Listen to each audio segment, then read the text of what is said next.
tahu itu adalah partner menjalankan bisnis di Green Pro Freedom dulu ya kan. Dan banyak lagi ya di situ. Nah, jadi sekarang kita lihat sumber masalahnya itu di mana? Kita lihat Med 89, perizinannya seperti apa? Oke. Nah, di dalam perizinan tersebut itu tidak sesuai dengan apa yang di penerapannya di lapangan. Nah, itu yang pertama. Terus yang kedua, di dalam Net 89 itu kan ada yang namanya pengumpulan dana, yang mana itu pastinya perlu perizinan yang kuat dari OJK dan ada audit ya. Ya. Nah, tapi itu ditutupi dengan legalitas dalam kategori dengan perizinan tertentu. Nah, ketika itu terbongkar, maka ada sisi celah hukumnya yang akan ditargetkan, artinya dananya yang terkumpul, kemudian mulai terjadi gejolak, mungkin ada beberapa orang yang tidak sesuai dengan estimasinya atau apa istilahnya ekspansinya yang diceritakan dengan profit income-nya tidak sesuai dengan kinerja robot tersebut sehingga mengecewakan orang. Itu yang pertama untuk Net 89. Sekarang kita berbicara tentang robot royal. Itu robot, itu artinya kan kita membeli robot tersebut dan ada pengumpulan dananya dan itu dalam bentuk aplikasi. Ketika kita membeli robot tersebut, itu ada namanya central sistemnya, artinya robot tersebut masih bisa dikendalikan. Nah, robot royalty itu sendiri statusnya itu di aplikasinya Play Store itu bukan desentralisasi application, Bang. Bukan bagian dari teknologi blockchain, tapi dia program aja, program sentral. Nah, itulah penyebab kenapa royalty itu berhenti dan dihapus dari Play Store. Sekarang kita berbicara tentang project Metaforce. Metaforce ini kan lebih ke jaringan blockchain, yang mana jaringan blockchain itu memungkinkan untuk menjalankan program smart contract yang tidak bisa dikendalikan oleh jurisdikasi atau kekuasaan tertentu.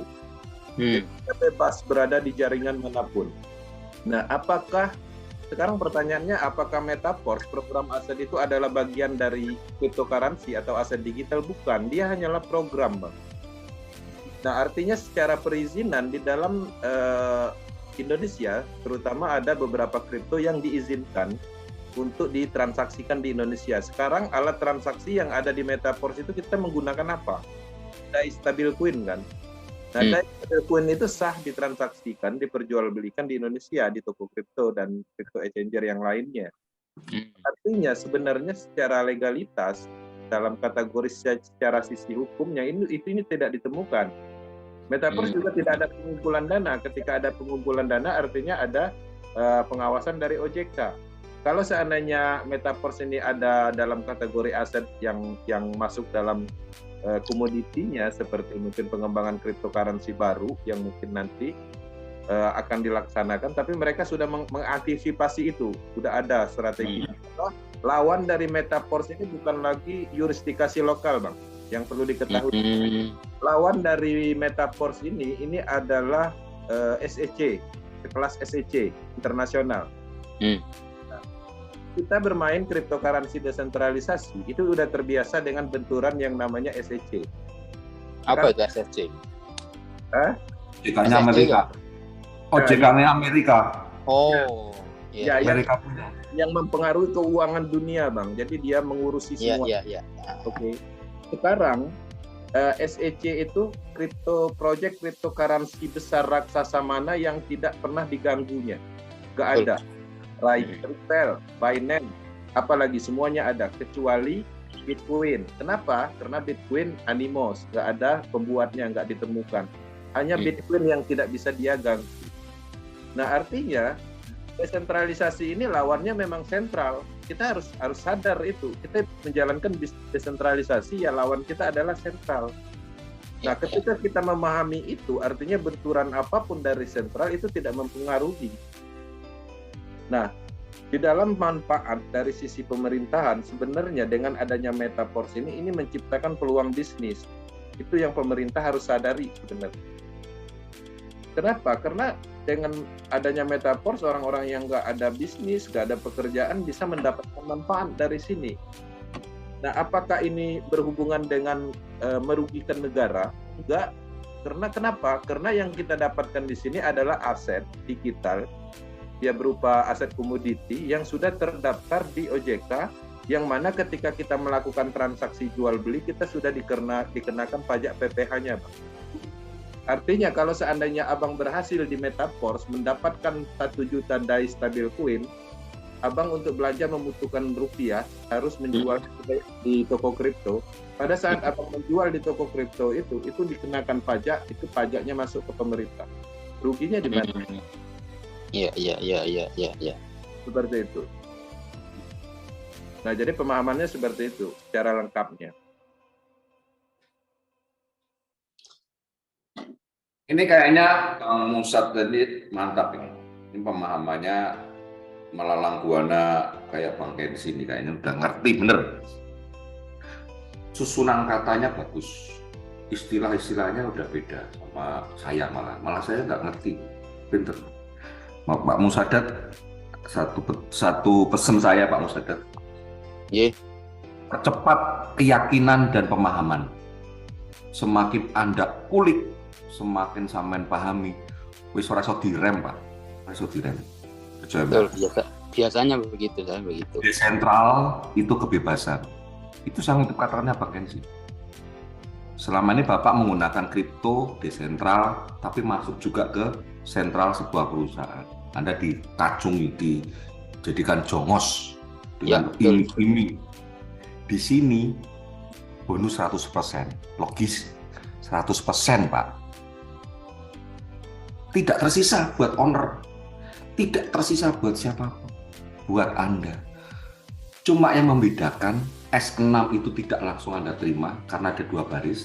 Kalau S3 Anda langsung terima karena 1 baris. Itu saja bedanya. Betul kan? Nah, kita S6 ada level 1 kita nggak terima, sedangkan level terima, disitulah sisi berbaginya. Ketika kita nggak dapat bonus, orang lain dapat 100%. Ketika kita tidak jualan, orang lain jualan masuk ke kita yang dapat 100%, orang lain tidak dapat 100%. Tapi kita nggak bisa nentuin orang lain itu siapa, nggak diatur orang.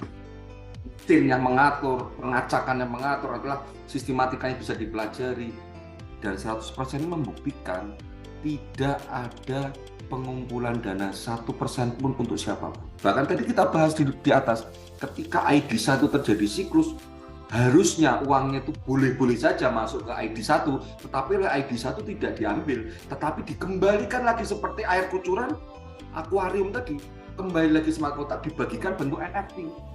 NFT 30% Pak, 70%-nya nanti untuk pembuatan komoditi lain, metaverse, game, force coin butuh duit dong, mengumpat nilai koin itu dari mana? Bukan dari, ayo ini mau dibuat koin baru nih, nanti member force ngasih uang atau bayar satu koinnya 1.000, nanti dijual 1 juta. Enggak. Selama ini Anda kenal koin-koin itu sebelum di launching kan dijual. Harga koin sekian. Nanti tahun 2025 jadi sekian. Duitnya dikumpulin di sentral untuk mengumpulkan backup cadangan aset. Di Metaforce tidak perlu. Kita hanya beli level 1 sampai 12 selesai. Nggak akan urunan lagi ya, kasarnya gitu. Tetapi Metaforce sudah disiapkan untuk akan membuat force coin yang nanti juga dijual di marketplace. Di sentral ini tidak hanya di koinnya Pak, tapi di smart kontraknya Pak. Nah, jadi artinya kriptonya itu desentral, platformnya desentral. Yang menjadi masalah adalah bagaimana kita bisa nggak memperyakinkan orang lain bahwa bisnis ini adalah sebuah privilege dari selama ini network marketing yang Anda kenal. Nilai-nilai itu nanti akan dapatkan. Seperti tadi Bang, siapa namanya? Aoki. Si EX auto gajian selama Anda mempunyai NFT. Orang berpikirnya negatif. Akan negatif. Katanya nggak kumpulin duit. Gaji itu dari mana? Tadi sumbernya dari reinvest, dari pemotongan 25%. Dan pemotongan itu tidak dipaksa. Anda nggak motong, nggak apa-apa. Kalau Anda butuh, ya ada 2 dong. Namanya butuh susu, butuh beras, boleh toh. Tapi konsekuensinya Anda punya sebelum masa waktunya, penalti kan gitu. Oleh karena itu, kami yakin Pak, tahun 2023, meskipun sekarang masih banyak BO, masih banyak judi online, masih banyak produk, saya yakin nanti akan scam pada waktunya. Mereka akhirnya tidak ada pilihan lagi, hanya memilih Metaverse. Dan kita adalah orang yang sudah menjalankan Metaverse awal, Pak. Momentum lah ini. Saya dengan Bang Kensi, sebelum menjalankan Metaverse, menjalankan Forsas yang Bapak tadi cerita 2 tahun yang lalu.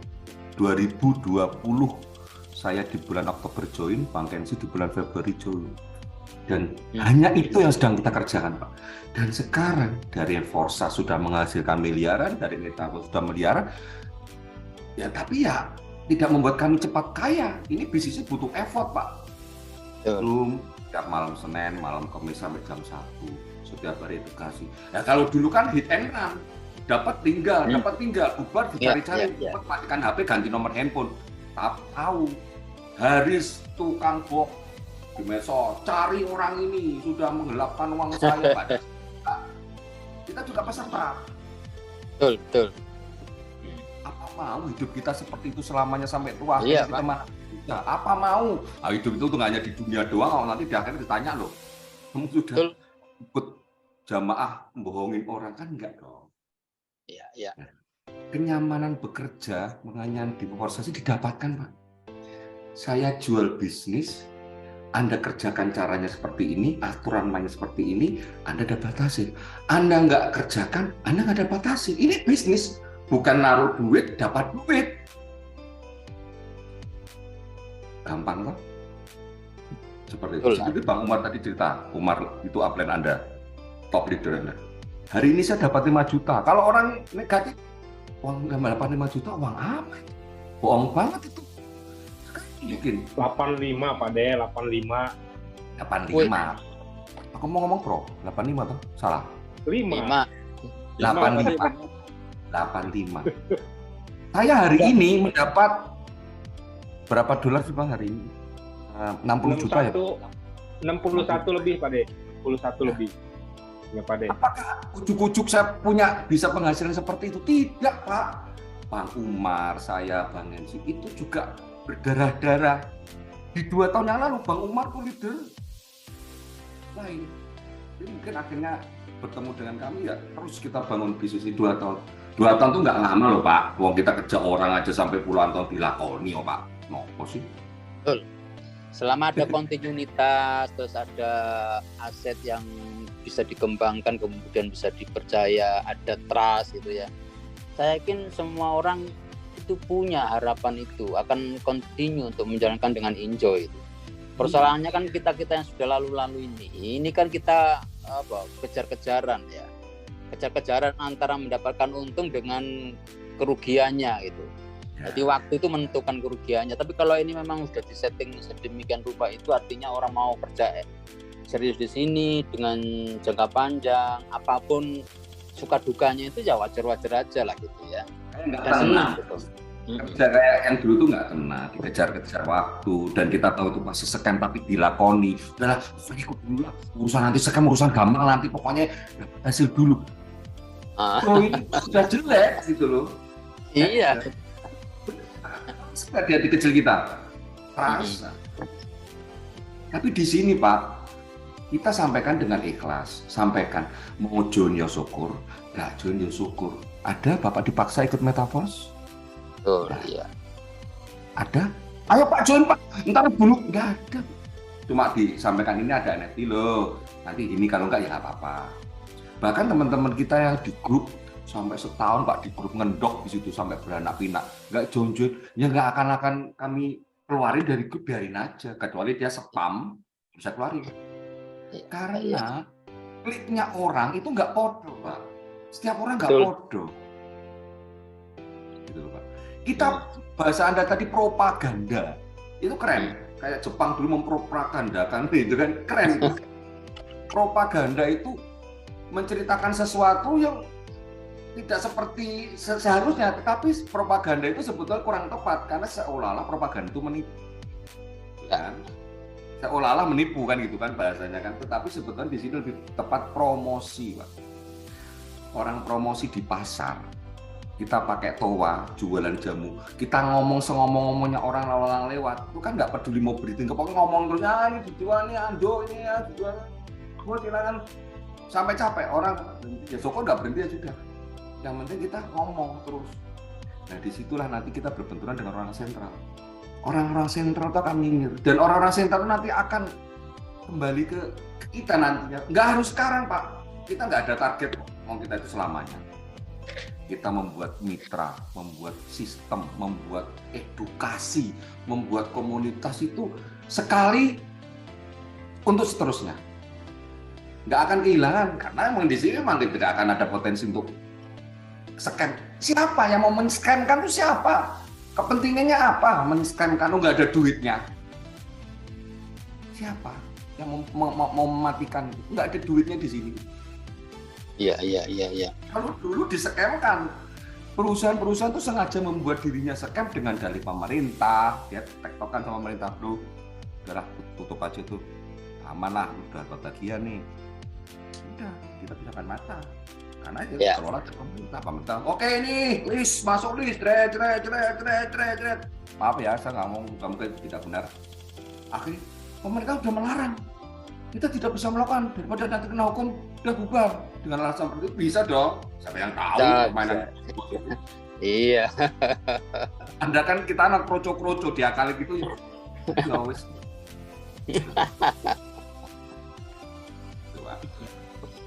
Karena sentral itu bisa diatur oleh owner, pemerintah, regulasi, aturan-aturan yang mungkin tidak begitu kita tahu ditampilkan sehingga menakut-nakuti. Akhirnya kita udahlah, memang durung rezeki nih. Yang 1 juta, 2 juta, tapi yang sampai ratusan miliar sampai maju.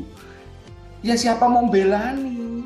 Ketika untung enggak teriak-teriak, ketika rugi teriak-teriak, ya Anda itu ikut sesuatu yang tidak legal apalagi ya nggak ada yang belani dong, begitu. Ini share Pak, saya juga nggak pinter Pak, sebetulnya Pak Musada. Saya juga masih banyak belajar. Tapi ternyata ketidaktahuan dan kebodohan saya ini bisa membuahkan hasil karena apa? Karena fokus dan konsistensi saya, Pak. Kuncinya itu. Teman-teman di sini nggak ada yang pinter kok. Ya bodoh kabeh, Pak. Cuma fokus dan konsisten. Lama-lama ada hasilnya. Apalagi jenengan yang sudah pinter, malang buana, udah banyak cerita. Saya nggak banyak cerita, saya nggak ada pengalaman. Kita akhirnya bisa mengkomparasi. Ya, itu aja deh dari saya, Pak Musadat. Selamat bergabung di komunitas kita. Semoga alhamdulillah. Insya Allah, alhamdulillah. Semangat ketemu dengan tim-tim yang luar biasa, yang punya keuletan ini. Kalau nggak ulet rada di duit deh. Dulu kami setahun 2 tahun cerita kayak gitu ketawain. Ini panganan opo, hewan opo, duit sokondi 100% gitu. Wakeh banget. Yang ngomongnya tuh aneh-aneh. Ya udahlah. Nggak apa-apa. Memang harus begitu. Memang harus dilalui, Pak. Makanya saya bilang teman-teman di sini di Metaforce Power Team ini sekarang tinggal nonton apa yang sudah kami lakukan. Belajar dari pengalaman-pengalaman kami. Materi sudah lengkap, PDF, link, boot, Power Team. Kita punya boot, Pak. Jadi Anda klik di link WA kita, menu gitu akan muncul menunya 1 ini, nomor 2 ini, bagaimana cara join, nomor 2A muncul, bagaimana harganya 3A muncul, video tentang ini halal haram muncul, bagaimana tentang legalitas muncul. Kita sudah buatkan otomatis, Pak, gratis. PDF ada, Zoom ada, YouTube ada, komplit Pak, wis dulu apa? Sego pecel gak ono tapi. Komplit. Tinggal kita mau nggak melakukan itu untuk diri kita. Bapak nggak melakukan pun juga nggak masalah. Kami punya mitra banyak. Tapi kalau diri kita mau melakukan dan mempraktikkan, nggak usah belajar dari pengalaman kita. Belajar dari pengalaman yang sudah ada di sini, Pak, teman-teman. Si Tony itu anak muda yang sudah ketemu saya, itu masih di Bekasi. Ya saya dulu lihat kayak ini santai banget nih, Pak Tony gitu kan. Kupikir hanya main-main doang nih, ternyata sekarang sudah masuk jajaran grup leader Pak. Alpha Tony itu Pak. Iya. Dan Upline saya plus itu. Semua mudah masuk grup leader karena grup leader sudah teruji kredibilitasnya. Kita sudah ada grup khusus eksklusif di mana itu sudah teruji. Dan itulah sebetulnya untuk memberikan dorongan ke bawah, karena tidak mungkin semuanya dari kami, dari mereka itulah. Teman-teman di sini banyak kan kayak Bu Viviana, ya Pak Jamis, ada Pak Haji, atau Bang Eek ya. Ini banyak kan leader saya semua nih. Bu Yulia ya, Bu Iis, ini semua leader. Buat mereka ngapain sih dengerin saya ngoceh seperti ini? Tiap hari aja Pak Haris ngomong kayak gitu diulang-ulang. Itu memang nggak penting mungkin, tapi pertemuan ini Pak merekatkan hubungan emosional. Bisnis ini nggak hanya hanya membutuhkan matematika, tapi ketika kita diskusi seperti itu ada ikatan batin Pak bahwa jadi enak gitu loh. Walaupun saya nggak pernah bertemu dengan Bang Kensi itu bertemu baru sekali Pak seumur hidup Pak. Bang Kensi di Batam, saya di Bekasi. Tapi ya karena memang kita sudah punya visi misi dan cara pemikiran yang sama, ya akhirnya Power Team adalah komunitas terbesar di Indonesia Pak. Bukti ya mungkin bukan ada yang ya wes gitu aja Pak Musadat. Mungkin ada yang lain atau mungkin kita tutup jam 1 nih ya cukup itu. Terima kasih saya orang baru disambut dengan luar biasa dengan para top leader ini. Bagi saya sudah kehormatan yang luar biasa Pak, dan itu membuat saya lebih semangat itu. Artinya menemukan apa yang selama ini saya pikirkan gitu kan. Ada komunitas-komunitas yang bisa membangkitkan keterpurukan gitu. Oke, terima kasih. Saya juga matur nuwun dari Pak Haris ini. Oke, sami-sami Pak Musadat. Baik, teman-teman semua, sepertinya mungkin perlu kita cukupkan hari ini, Bapak Ibu sekalian. Cukup ya, sudah malam ya, jam 1. Oke. Lanjut Pak De, sampai Maroko main Pak De, lanjut. Lanjut Pak De. Lanjut sampai Maroko main. Lanjut terus Pak De. Jam 2 main. Isik melek Pak De. Sekolah. Sebentar lagi sahur Pak De. Lanjut. NFT launching sekarang. Ya, sahur. Puasa Senin Kamis. Kuli soalnya. Mungkin kurang turu, gak iso turu malah Lanjut Maroko. Besok tidur aja di kantor besok. Oke. Bal-balan lagi. NFT launching. Space itu kok ada tambahan DMCC itu apa tuh Pak? Ayo, DMCC singkatannya apa kemarin? By M-nya apa? Coba nanti cari tahu di Google Pak Jamis. Negara kota Dubai di United Arab itu sebagai apa? Di kota bebas pajak untuk transaksi kripto, bahkan founder-founder atau perusahaan-perusahaan yang bergerak di kripto itu banyak kan kantornya di Dubai. Cari tahu. Baru muncul tadi ya Pak dia. Ya, itu karena kita mau mulai peralihan transgender zaman. Migrasi ke NFT. Alhamdulillah. Jadi itu artinya servernya sudah di Ya Bang Haris, update. saya sedikit memberikan informasi baik ya, karena Metaverse ini di dalam komunitas besar dan di baliknya ada beberapa pendukung besar. Itu kan ada namanya Dubai Multi Commodity Center.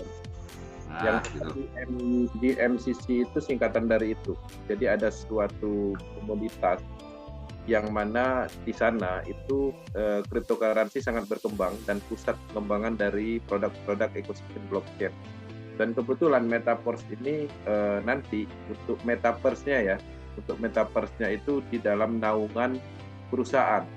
Artinya ada perusahaan yang mempunyai legalitas untuk pengembangan Metaverse-nya. Nah jadi tadi saya bilang di awal Zoom bahwa Metaverse ini program aset matrix system itu adalah sebuah alat yang sekarang ini kita gunakan secara individu, tapi kedepannya akan dimanfaatkan oleh banyak perusahaan untuk melakukan pengembangan atau kolaborasi pengembangan produknya mereka masing-masing. Nah, jadi ini akan sangat besar peluang ini, karena ketika proyek ini terlibat dalam DMCC, itu adalah salah satu nilai jual ke depannya.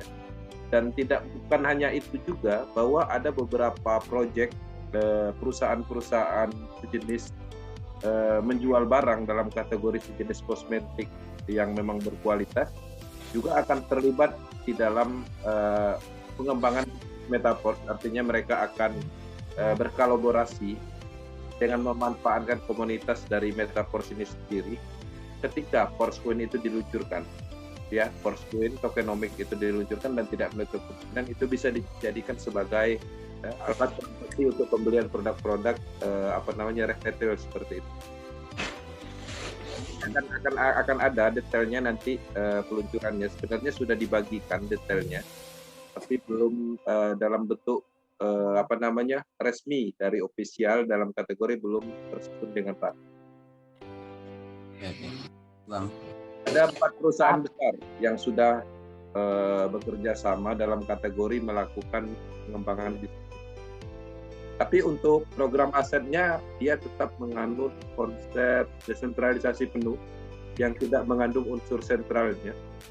Tapi beberapa produknya itu adalah bagian dari perusahaan. Ya, kalau perusahaan pasti ada sentralnya. Nah, dari keuntungan itu sendiri nanti akan dibagikan melalui program NFT royalty itu. Jadi kalau kita berbicara sekarang, NFT royalty itu kita dapat dari dana recycle, ID1, activation of recycle. Tapi bukan itu nantinya dana royalty yang akan dibagikan, itu dari keuntungan ekosistem secara global. Nah, uang besarnya setelah ekosistem itu terbentuk, keuntungan ekosistem terbentuk, maka pembagiannya melalui NFT royalty. Wow, luar biasa nih Bang ya. Ya, luar biasa memang. Ini semua orang melihat potensi ini. Jadi harapannya teman-teman jangan disia-siakan peluang ini. Kalau saya sangat disayangkan sekali beberapa orang yang sudah bergabung di Metaverse, kemudian mereka meninggalkan proyek ini, padahal proyek ini masa-masa startupnya, artinya belum sepenuhnya diluncurkan gitu. Tinggal menunggu sesuatu yang besar. Itu tidak sabar ya dalam kategori. Saya juga tidak tahu apakah karena faktor ketidakpemahaman atau mungkin karena memang pada dasarnya sifatnya seperti itu, karena psikologi di bisnis sebelumnya ya kita nggak tahu seperti itu. Tapi poin penting kita melihat terkadang apapun, sebagus apapun sistem, ada juga faktor luck ya, faktor keberuntungannya, yang mana rezeki itu bukan, ada faktor jodohnya juga. Nah, jadi ada mungkin karena faktor karma masa lalu, itu juga mungkin gitu. Tapi pada prinsipnya ini adalah motivasi besar buat kita bahwa kita berada di bisnis yang benar-benar ya, bisnis yang tidak pernah ada sebelumnya kita temukan. Dengan semua konsep yang ada di Metaverse, semuanya adalah konsep pertama di dunia. NFT adalah sebuah aset berupa token yang dikeluarkan dari blockchain yang mempunyai fungsional untuk mendapatkan semacam profit, atau bahasa gampang dipahami penggantinya saham seperti ini. NFT seperti ini belum pernah dibuat. NFT pada umumnya nilainya muncul itu bukan karena fungsionalnya. Ya, biasanya karena keunikan seperti itu, karena visualisasi. Ada beberapa memang NFT yang sudah ada fungsionalnya seperti NFT tertentu. Dia mahal karena akses skim tertentu memang ada, tapi fungsi untuk mendapatkan dana royalti per bulan itu baru Metaverse. Dan hebatnya lagi, pengembangan Forcecoin juga adalah konsep yang dirancang pertama di dunia, dan belum ada pengembangan cryptocurrency Forcecoin ini dirancang ini di proyek-proyek kripto pada umumnya. Rata-rata pengembangan cryptocurrency itu menggunakan konsep ICO, dan jarang sekali yang ada IDO. Kalau IDO itu biasanya cryptocurrency seperti cryptocurrency DeFi project, ya. DeFi project itu apa? Misalnya kayak YFII, ya. Itu adalah cryptocurrency di Pi Project menggunakan IDO. Nah, kalau di Metaverse ini, Metaverse masuk dalam kategori DeFi project, jadi makanya dia pola pengembangan Force-Coin-nya itu menggunakan IDO, bukan ICO. Jadi proses listing melalui DEX, desentralisasi exchange, bukan di DEX, ya. Nah, ini akan sangat menarik karena Force-Coin itu akan didistribusikan setelah ekosistem terbentuk. Berbeda kasus ketika project cryptocurrency pada umumnya didistribusikan sebelum ekosistem terbentuk, artinya baru wacana. Cryptocurrency ini dibuat, harganya sekian, nanti dalam beberapa tahun akan dijadikan sebagai alat transaksi metaverse misalnya. Kan seperti itu polanya biasanya. Kalau ini dibalik, ekosistemnya baru distribusi tokenomik atau Force-Coin utamanya didistribusikan. Ini berbeda sekali. Iya, benar. Memang luar biasa nih. Selama 7 tahun saya di dunia kripto ini, baru ini saya jumpa nih yang sistemnya luar biasa seperti itu. Komoditasnya dulu itu. Baru nanti terbentuklah yang komoditas ini udah banyak, nanti baru dikeluarkan ekosistem. Memang luar biasa nih. Mudah-mudahan kedepannya kita seluruh Indonesia merasakan kesuksesan di sini. Amin ya rabbal alamin. Amin. Ngantuk Pak De? Ya ora sih, cuma ya butuh istirahat Pak. Tidurnya kan setidaknya 5 jam sehari. Ini kalau jam 1, 2, 3, 4, 5, 6, loh jam 6 4 jam. 2, Luar 3, biasa malam ini. 6. Ya tetap harus seimbang. Istirahat, tidur, makan, beribadah tetap harus seimbang. Biar seimbang. Jangan dicari terus capek. Wes, ngono wae, matur suwun semuanya.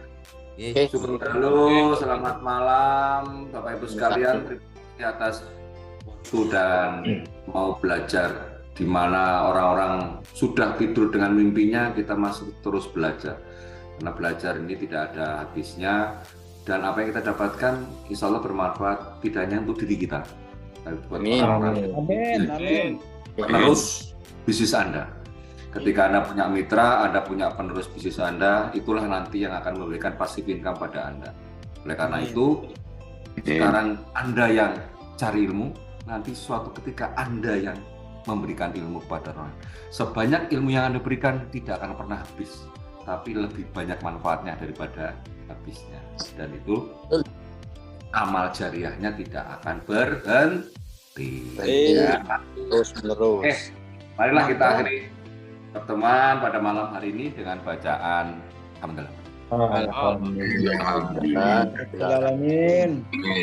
Terima kasih. Marilah kita sebelum menutup acara ini dengan yel-yel gitu. Lanjut. Kalian Yel sama si Pak Oki. Pak Oki aja hanya melengking. Dia paling dihitung dia. Oke, silakan Bang Oki. 3, 2, 1, kamu dulu.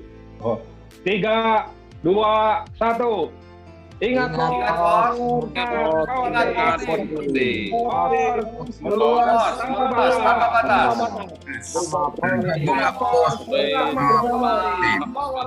Lanjut. Merdeka, mitra Sultan. Merdeka. Lanjutkan perjuangannya. Merdeka. Merdeka selalu. Merdeka, tahun baru. Bentar lagi tahun baru, ngumpul bersama. Ya, dulu. atau ke Bekasi.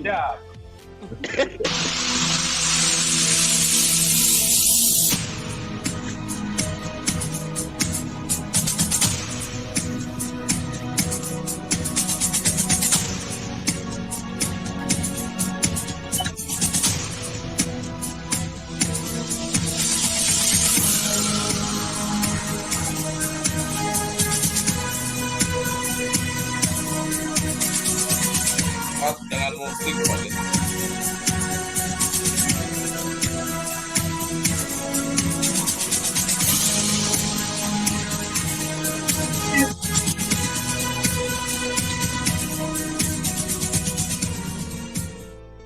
Oke, cukup itu saja videonya. Dan langsung saya tutup. Terima kasih, selamat malam semuanya. Assalamualaikum warahmatullahi wabarakatuh. warahmatullahi wabarakatuh.